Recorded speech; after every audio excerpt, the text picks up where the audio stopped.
The ping of the microphone and the soft glow of the monitor screen illuminated Michael Jordan's face. He was live, engaging with fans as only he could, fielding questions about his legacy, his businesses, and yes, even the Last Dance documentary that had reignited the world's fascination. He was a titan, even in retirement, an icon who had transcended the game. Suddenly, a jarring static crashed across the screen. A pixelated storm that ripped through the friendly chatter. The comments section erupted, but before anyone could decipher the digital chaos, words materialized, cryptic and unsettling. The truth is coming. The static cleared as abruptly as it had begun, leaving Michael to awkwardly navigate the moment. He chuckled, dismissing it as a technical glitch. But the unease lingered. The chat was now flooded with conspiracy theories, jokes, and concerns. A reflection of the polarized world outside. He wrapped up the livestream. But as soon as the camera went dark, his phone buzzed. An unknown number. He hesitated, a knot tightening in his stomach. He answered, and a voice, distorted and low, whispered, "They know who you are. Michael, what you're doing. The truth is coming, and they won't let you stop it." The line went dead. He tried to trace the call, but it was a ghost. Untraceable, buried in a web of proxy servers. Dismissing it as a prank was tempting. Easy, but there was an icy edge to the voice. A weight of conviction that burrowed under his skin. He knew, deep down, this wasn't just another fan or a hater. It was something more. He thought of his family, his businesses, the empire he had built. All were vulnerable. All could be targets. He decided to call Alex, an old friend from his Chicago days, now a retired intelligence operative. Alex had a nose for trouble and the skills to sniff out things ordinary people couldn't. "Alex, I need your help. I think something's coming, and I need to know what it is." The fear in his voice was a rarity, a vulnerability he hadn't felt since the pressure cooker of a Game 7. This time, however, the opponent wasn't on the court. It was lurking somewhere in the digital shadows. And Michael Jordan, arguably the greatest competitor of all time, was about to enter a game he didn't fully understand. Sleep offered no respite. Images flashed behind his eyelids, soaring dunks, championship celebrations, but also moments of intense scrutiny. The media frenzy, the relentless pressure to perform. He remembered the sacrifices, the isolation, the toll it had taken on his family. He thought of his late father, the man who had instilled in him the values of hard work, integrity, and a relentless pursuit of excellence. What would he think of the situation now? He got out of bed, restless, and went to his study. He looked at a framed picture of himself and his father shaking hands. A moment captured after winning his first NBA championship. Underneath the picture he saw a USB, one he had never seen before. Looking closely, it was clearly the Kronos logo. Suddenly, the phone buzzed again, but this time it was Alex. "I dug into Kronos, MJ. They're legit on the surface. Big in AI, medical tech. But there are some discrepancies. Shell corporations, offshore accounts. It's murky." Michael Jordan mentioned the USB. "That's interesting," Alex said. "Be careful with that, Michael. It's going to lead you down a rabbit hole. I will start looking deeper." As a rookie, trying to find his way on a team of veterans, one day, he had a particularly poor practice. And the coach, Dean Smith, took him aside. "Michael, you're talented, but talent alone isn't enough. You need to trust your teammates. Learn from them, and most importantly, never stop learning." Now, decades later, those words resonated more than ever. He couldn't win this alone. He needed Alex, and he might need others. A memory flickered, a fleeting image of a boardroom, a handshake, and a promise. It was during his early years with the Bulls, when he signed a deal to endorse Kronos. He remembered being impressed by their vision, their promise to use technology to improve lives. He had been young, naive, blinded by the allure of success. Now, he wondered if he had unknowingly made a deal with the devil. He decided to go find that USB port. He found the USB port behind a display of basketball cards. Plugging in the USB, he felt a slight tremble. He pulled out the monitor, connecting directly to the power source, and felt a slight jolt. This wasn't any ordinary file. A cryptic file. He called Alex. "Alex, I've plugged in the USB. Found a file, but it's heavily encrypted." Alex took over and said he would start running encryption. "This might take a while, Michael. Go back to living your normal life. Call me if anything changes. Days turned into weeks. Michael tried to enjoy life. He played golf, spent time with his family. But he couldn't shake the feeling of being watched. He noticed a black car parked down the street from his house, its tinted windows hiding the occupants. He saw strange figures lurking in the shadows, their faces obscured by hats and sunglasses. He knew they were watching him, waiting for him to make a move. Alex eventually called and said, "MJ, what is this Elevate file I keep seeing?" The hairs on the back of his neck stood up. "Elevate?" Michael responded. "I don't know. I never gave them permission to build an elevator." Alex laughed and said, "It seems you are just being a regular old man, MJ. But you better get ready to be more serious." They were using sophisticated algorithms to analyze everything from his social media posts to his purchasing habits. It was as if they were trying to understand him better than he understood himself. Michael knew he was being targeted. They were trying to manipulate him, to control him. He remembered what the person on the phone call had said. The truth is coming and they won't let you stop it. Now his mission was to find out what that truth was. He wasn't just fighting to protect himself anymore. He was fighting to protect everyone. But something about all these new technologies was a warning. And the world would be on the line. Alex had managed to track down a former subject of Project Elevate. A young basketball player named Jamal who had vanished from the spotlight after a brief but meteoric rise. He called Michael to come meet him. They drove for hours out to some cabin in the woods, with a big gate guarding it. It felt like they were in a real movie. The cabin was dark and damp, but felt warm. Inside was a skinny, shivering man, who was barely visible from the darkness. When they found him, Jamal was living off the grid, consumed by paranoia and fear. He was a shell of his former self, his eyes vacant, his body trembling. "They took everything from me," he whispered, his voice raspy. "My talent, my passion, my free will." Michael had Alex stay back. He wanted to be personal with this. "Alex has his back, as always." Michael said, "What do you mean, Jamal? I signed up to make a difference. I was a leader, but now I'm a nobody. What even happened to the team?" Jamal revealed that Kronos had used a combination of neuro-linguistic programming, virtual reality simulations, and advanced pharmaceuticals to mold him into a weapon. A perfect athlete who followed their every command. He explained that he was stripped of his ability to think for himself, to make his own choices. He had become a puppet, controlled by unseen strings. "I don't even remember what happened. I was on that court but it wasn't even me. I was an AI." Michael felt a surge of anger. He had always believed in the power of hard work, discipline, and self-determination. To see someone robbed of their agency, reduced to a mere tool, was an affront to everything he stood for. But there was something more. A chilling realization that Kronos wasn't just creating enhanced athletes. They were creating slaves. Jamal broke down, tears streaming down his face. "They took my life, MJ. I don't know how to live anymore." MJ put a hand on Jamal's shoulder, a gesture of solidarity and understanding. "I'm going to help you, Jamal. I'm going to help you get your life back." And in that moment, he knew that he wasn't just fighting Kronos. He was fighting for the soul of humanity. He had seen how far Kronos was willing to go to achieve their goals. And he knew that he had to stop them, no matter the cost. The pieces of the puzzle were starting to fall into place. But Michael Jordan knew that he needed more evidence to expose Kronos and bring them to justice. He decided to focus on Marcus, the son of his old teammate, Scottie Pippen. Michael Jordan had always had a soft spot for Marcus, seeing a glimmer of his own ambition and talent in the young player's eyes. He knew that Marcus was being targeted by Kronos, and he couldn't let him fall into their trap.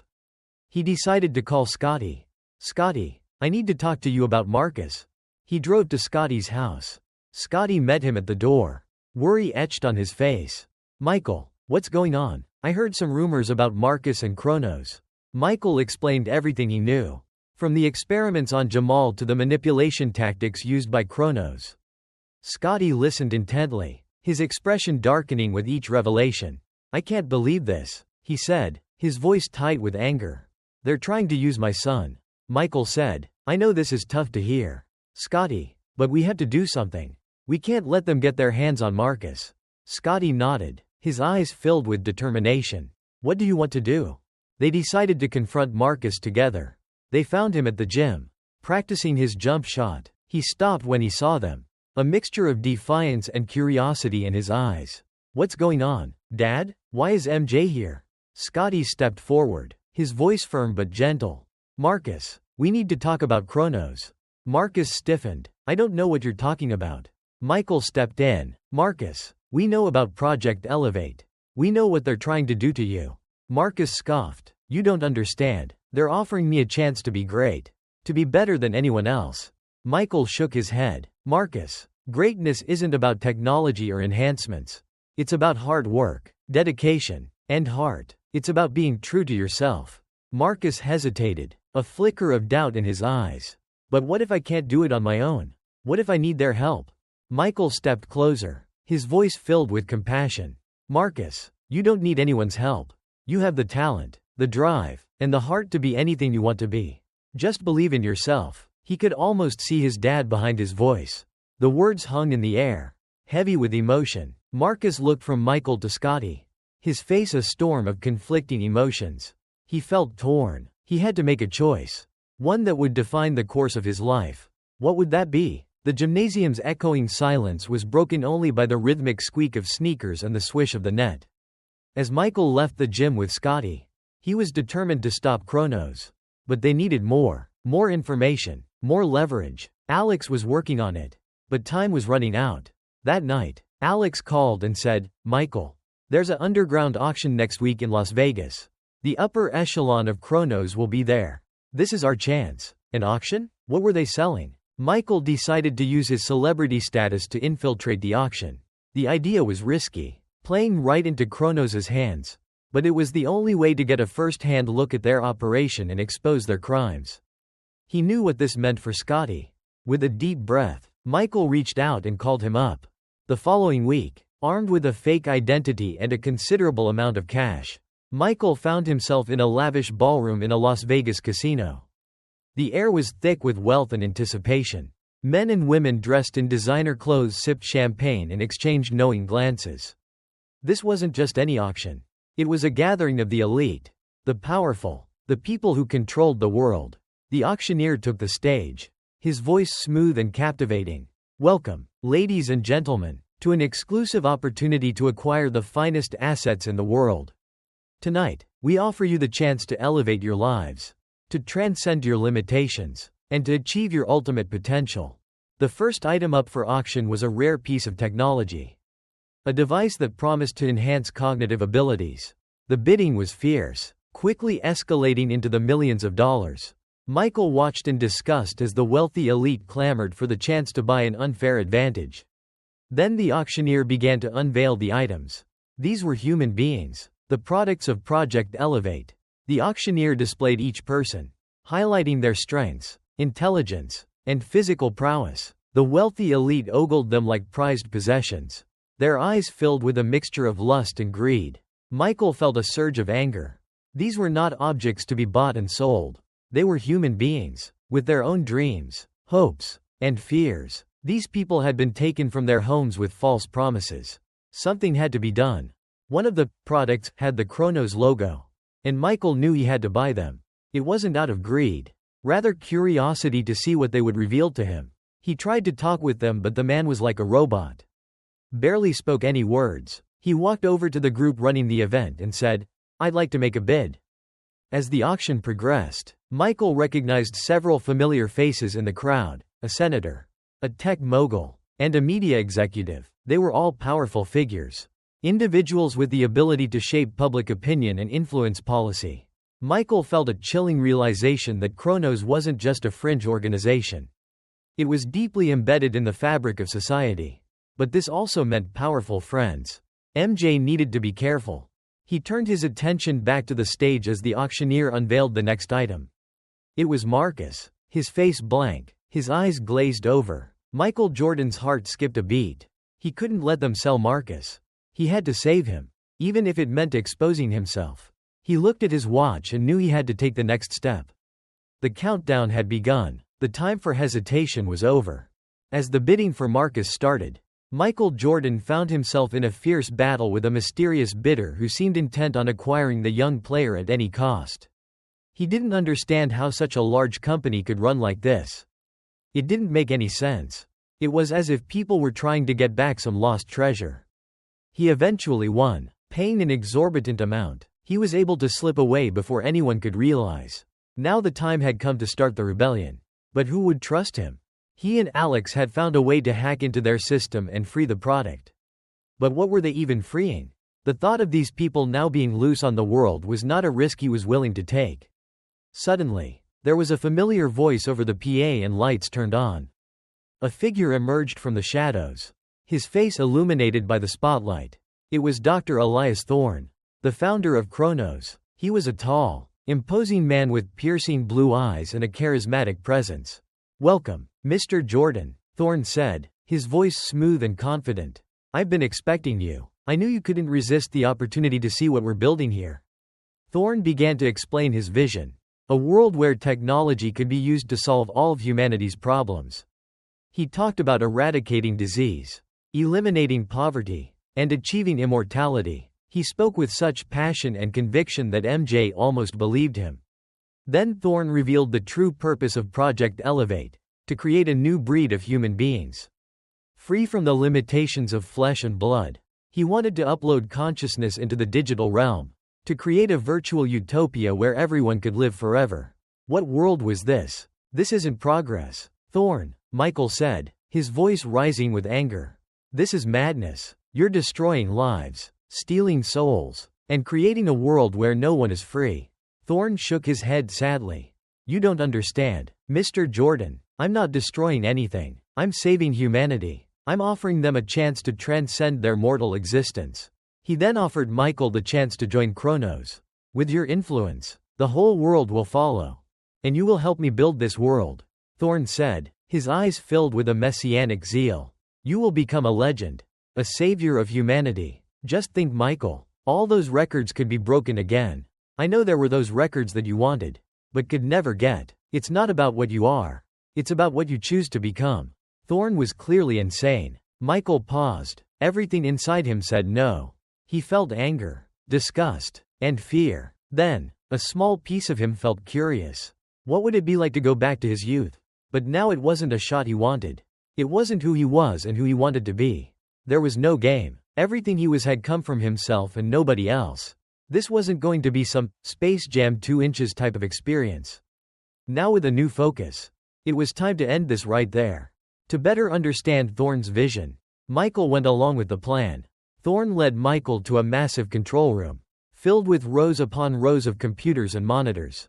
He explained that this was the gateway to the digital realm, the place where consciousness could be uploaded and stored. Thorne gestured to a nearby chair and beckoned Michael to sit down.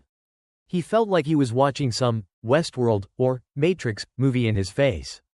As he sat, he saw the screen turn on. I want to show you why you must come aboard. You were always a visual learner, Michael. You will be the best you can ever be. He went to see himself back at the tryouts to join the team. He felt the intense fear and pressure of the situation. Thorne explained, do you see? You had fear in those eyes. Let's see when you had to go against the Pistons. Michael went back and felt the fear of the bad boy Pistons trying to take him down. But now things were different. He was able to dodge all the fights and score at will. Michael felt a new power to himself that he never knew. In the simulation, he could do anything, be anything. He was free from pain, fear, and limitation. However, as Michael continued to explore the simulation, he began to notice some unsettling details. The people in this world, they could never progress. They were trapped in a loop, repeating the same actions over and over again. They had no free will, no agency, no ability to change their fate. All the great things he did came from failure. These simulations were about a false sense of achievement. He was trapped in that dream. This wasn't a utopia. It was a prison. He stepped out and was never more disgusted. But Michael knew he could never let these people be controlled by a psychopath. He was on a mission now to take this facility down. How he would even begin to do that seemed so overwhelming that he did not know how to start. Now he only had to pretend. But before he could step off the board, Dr. Thorne had another world for him to play in. He wasn't going to let Michael leave so easy. What should the next move be? Thorne, sensing Michael Jordan's wavering, decided to introduce him to some of the success stories of Elevate athletes, artists, and scientists who had supposedly achieved their full potential within the digital realm. But as MJ interacted with these individuals, he noticed something disturbing. They were like hollow shells. Their eyes devoid of emotion. Their voices monotone. All the things that people looked to do were simply erased. They recited pre-programmed phrases, praising Kronos and their leader. Michael Jordan realized that they weren't living in a state of bliss. They were trapped in a state of subservience. Their minds controlled by Thorne's technology. "Don't you see, Michael?" Thorne said, his voice persuasive. "They are free from the burdens of the world. They are living their best lives." Michael looked at him with disgust. "This isn't life, Thorne. This is slavery. You've turned these people into puppets." That's when the crowd started chanting again. "It's not about what you are, but what you choose to become." Michael said, "This is insanity." Michael decided to play his hand. He tried to reason with them, to convince them that they were being deceived. But his words fell on deaf ears. They were too far gone. Their minds too deeply ingrained in the system. He tried to appeal to their humanity, to remind them of their past lives, their families, their dreams, but it was no use. They only repeated the same phrases. Their eyes glazed over. Among them was someone he didn't expect, Steve Kerr. He went over to him and said, "Steve, why are you doing this?" Steve responded, "This is the best it's ever been. Why are you so angry?" Michael was beyond angry. Back in the physical world, while Michael was playing his part to learn more, Alex was working tirelessly to crack the security system of Kronos. He knew that there had to be a way to shut down the operation, to free the minds of those who were trapped in the digital realm. He explained to Alex, and Alex said that there had to be a way for him to come save the day. If only there was. After days of relentless effort, Alex finally found something. A hidden file deep within the Kronos network. A file that contained a complex algorithm. "Michael, I think I found something," Alex said, his voice tight with excitement. "It's a kill code, a way to shut down the entire Elevate system." But there was a catch. The code was protected by an advanced encryption, and it would take a supercomputer to crack it in a reasonable amount of time. It was the thing that was created years back, but Thorne had no recollection. As he said that there would have to be someone to help Michael back on the other side. The lights went out. This wasn't an ordinary outage. His heart raced, knowing they were onto them. Thorne walked in the room and said, "The show is over. We will be in contact." The room then began to turn a dark shade and the power began to fade. Now, he only had one shot left. Darkness enveloped the room, followed by the chilling hum of emergency generators. The air crackled with tension. Thorne's mask of control momentarily slipped, replaced by a flicker of genuine anger. "You underestimate me, Jordan," he hissed, his voice laced with a dangerous edge. "You think you can dismantle what I've built? You think you can stop progress?" The lights flickered back on, revealing Thorne flanked by his security team, their weapons trained on Michael. He was trapped, outnumbered, and outgunned. But Michael Jordan had faced worse odds on the court. Years of pressure had taught him how to stay calm, to analyze the situation, and to find a way to win, no matter the circumstances. He had people he loved and wanted to save. He spotted Steve Kerr on the edge of the control room. His eyes had that same hollow look. But Michael saw a flicker of something else. A spark of recognition. A hint of the man he once knew. Michael needed to reach him. "Steve," MJ called, keeping his voice calm but urgent. "Do you really want to live like this? Is this the legacy you want to leave?" Kerr didn't respond, his face an impassive mask. Michael knew he had to create a diversion. He glanced at a nearby console, his mind calculating the risk. With a sudden burst of speed, he lunged towards it, dodging a hail of laser fire as he reached the controls. He slammed his fist down on the emergency override, triggering a cascade of alarms and flashing lights. Chaos erupted. Thorne's security team scrambled to regain control. Their focus momentarily diverted. Michael used the distraction to slip away, weaving through the maze of computers and monitors, heading towards the exit. However, this was a death trap. "Stop him," Thorne roared, his voice cutting through the chaos. The security team turned their attention back to Michael, their weapons tracking his every move. But Michael was too quick, too agile. He ducked, weaved, and dodged, using his basketball instincts to evade their attacks. The lights flickered and alarms blared, and MJ knew he had to do something. This was his time to be something that the world had never seen before and be who he was. As he made his way to the exit, he saw the face of Dr. Thorne. He didn't know why he was doing this, but Dr. Thorne thought he knew why Michael did. The time had come to put an end to this now. The exit was in sight, but Thorne stood between Michael Jordan and freedom, his eyes burning with intensity. The air crackled with a strange energy, a palpable sense of power. "You can't stop me, Jordan," Thorne said, his voice almost hypnotic. "This is the future. This is the only way to save humanity." He had a gun and was holding it to Michael Jordan's head. What if saving humanity means letting go of the things that make us human? Michael Jordan questioned, his voice firm, his eyes locked on Thorne's. What if it means sacrificing our freedom, our individuality, our very souls? Thorne hesitated. Michael knew the doubt. There was something wrong with him. As those around him stared, it was now or never to take charge. Michael Jordan knew Alex wouldn't be here, but he was on his own. Michael Jordan looked in the mirror and knew that it all came down to this. If they both died, then this ends here. And this is not what he was going to let happen. If it meant ending his life to save everyone, that was his sacrifice. With a sudden move, he grabbed Thorne's wrist, twisting it with surprising force. The gun fell to the floor, clattering against the metal. The two men grappled, their bodies locked in a fierce struggle. Michael landed a series of punches with a speed and skill that had been dormant for years. It was as if the years had been set back. He knew everything would be right here and there. The end was coming. As they struggled, something happened that nobody would have believed. As the fight grew intense, those that Thorne had hurt before surrounded him. Kerr got on his mic and said, "I had no idea all this time." Michael knew then and there that he would become a legend for life if he was to win. Everyone had a sacrifice they could make, but this was about more than what it was about. Thorne was defeated, but the battle was far from over. The Elevate system was still active, and countless individuals remained trapped in the digital realm. Michael knew that they had to find a way to free them, to restore their lives, to give them back their freedom. With the help of Alex, they started working on the systems to bring the AI to life that he had so dearly needed. But it all came down to time and if it were able to be saved. As long as people like you and me can help out, then all will prevail for a long time. Michael used his influence to expose Kronos and their crimes to the world. He spoke out against the dangers of unchecked technology, the importance of protecting individual rights, and the need for ethical leadership.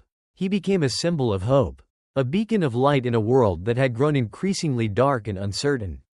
All he wanted to do was protect the people. He spent months counseling the former Elevate subjects, helping them rebuild their lives and find new purpose. He showed them that they were not defined by their past, that they had the power to create their own futures. Now it was about building something bigger and something greater to behold. The time had come. People needed to wake up and see how to stop the bleeding that had been going on for some time now. Years passed. Michael continued his work as an advocate for ethical technology, using his platform to educate and inspire others. He built community centers and gave the money back to the community to start to make the change needed. But people needed to believe in the power of something for great to prevail. One night, Michael was at a gala for his foundation, when he received an unexpected message. It was a single word: awakening. He knew immediately that the threat wasn't over. Kronos had been dismantled, but the forces that had created it were still out there, lurking in the shadows. He had gotten a report that one of the test subjects was beginning to revert to his old ways, and knew it came down to fighting once more. Michael knew that his work had only just begun. The battle for the future of humanity was far from over, and Michael Jordan, the greatest competitor of all time, was ready to step back on the court. "I'm still here," he cried out. He knew that his time was now, and he was about to change what everyone thought was the true meaning of life. All that it had come down to was this battle to do this time and time again. He had to find a way to make everyone come to grips with what was happening in their lives. Years later, an advanced technology has been created. That one man has done everything to save the world, including to sacrifice what he had. The game has only just begun.